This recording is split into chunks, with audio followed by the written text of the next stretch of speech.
Ouais. Alors là, je prends le temps de vraiment parler aux autorités, à la fois politiques, municipales, parler aux militants, parler aux collègues qui sont de la région pour bien saisir, capter le pouls de la région, ce qu'ils veulent solutionner. Puis pour moi, c'est clair, il y a un enjeu de circulation et de fluidité dans la capitale nationale puis dans Chaudière-Appalaches. Ça, c'est indéniable.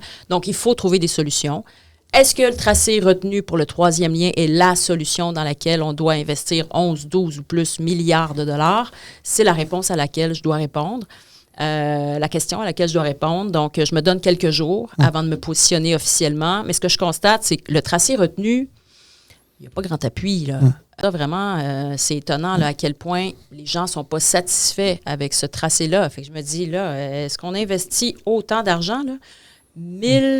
11 000 millions de dollars dans quelque chose qui n'est pas appuyé par les gens de Québec puis de Chaudière-Appalaches? Est-ce qu'il y a une alternative ou des alternatives? Ouais, Parce on que règle pas.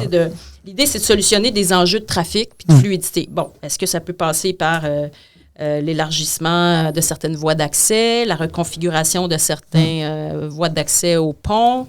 Est-ce que c'est d'abaisser le tablier du pont de Québec? Est-ce que c'est un troisième lien avec ce tracé-là qui est retenu ou un autre tracé qui est retenu, plus à l'est?